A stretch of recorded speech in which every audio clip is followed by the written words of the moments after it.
We are here, graced with the presence of the Queen Extravaganza. So why American Idol? You really launched, tonight the tour. So why did you choose American Idol for the platform? Well, it was a very nice deal, really. It was a kind of gift because, we've worked with American Idol before. We like the guys who run it. And basically they asked us if we would come in and kind of support their Queen Week.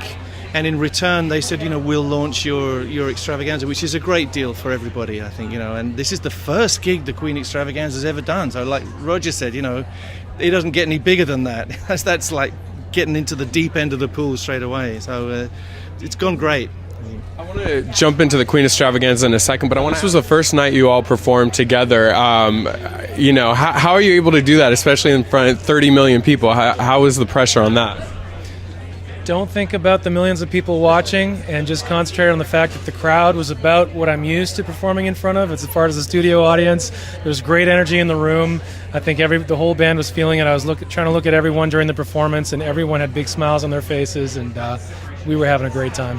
Now, how did this come about? Obviously, you weren't in the original Queen, so how did this come about? The whole Extravaganza and you working with Queen? Well, it was Roger's idea. I actually put together a contest, and we all just entered. I didn't think I was going to make it, but my friend told me about it, and I just said, hey, Queen contest, why not? It's going to be fun. And did it, and I got here.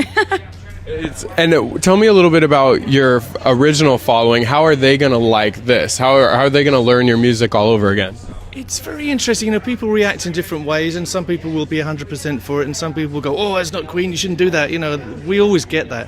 But on the whole, I think they're going to be happy because this is another way that they can get Queen music live. And we always were about live, really. We always were. That's the way we were, And this is the greatest way to continue that, And we have people who will not only keep the music alive, but they will put their own stuff into it. It becomes a growing thing like it used to be in the old days. It's organic. It's definitely in growth again. I've seen it tonight. It's becoming something different already. It's amazing.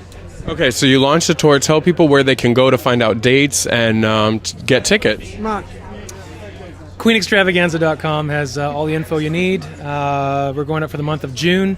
All the shows are booked, and people can go and get tickets from the website, and hopefully we're packing out every night. And if it does well, will there be an extension maybe? This will go on forever. If it does well, yeah. Please do. All right, well, thank you so much, Queen Extravaganza. Can I show you off? She's so beautiful from the front. Can I just show you the back?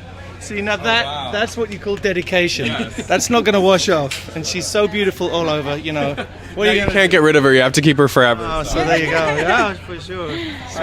So we're here with the Queen Extravaganza, which is amazing. I want to know, how did you guys have never performed together before tonight, is that correct? That's correct. Not really, nope. That's right. So how do you think it went? Oh, okay. It went pretty well. To be very good. We felt good. We had a lot of fun on that. And having fun is a big part of it, And it felt like a very interactive experience. We were only on for like 40 seconds, but it's the best 40 seconds of my life. What can I tell you? Of your whole life? Well, maybe. That's pretty impressive. And I understand you've committed to the band in a very permanent way. Can you do a little spin around? Do you know? Dedication does not come better than that. No. It's my favorite album.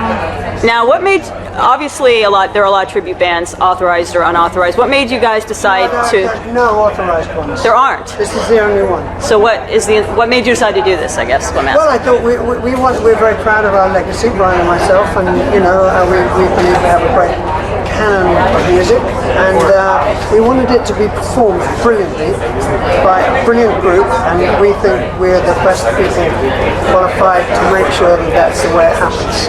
And that's why we went to such lengths to scour the bedrooms of North America to find the talent, and we found it. It's a great band. It's a great group. I have to ask you, do you try to sound like Freddie Mercury, or does it just come out like that? Because your voice has a very uncanny resemblance. Honestly, I try a little bit, but even when I try not to, it doesn't change the fact that everyone says I sound like him. So, yeah. So when you were singing in other bands, would people ever bring that up?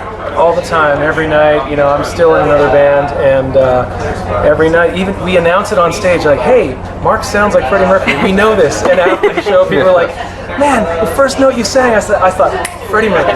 I was like, "Yes, thank you." It's always a huge compliment. So when you found out about this contest, you must have been like, Yeah, a friend of mine in Nashville emailed me the link, and he said a must, and that's all it was. And I checked into it, and I was like, "Oh, it's a tribute band to Queen. Sure, there's lots of those." But then I read further, and I was like, "Whoa, Roger Taylor's involved. This is, you know, sanctioned."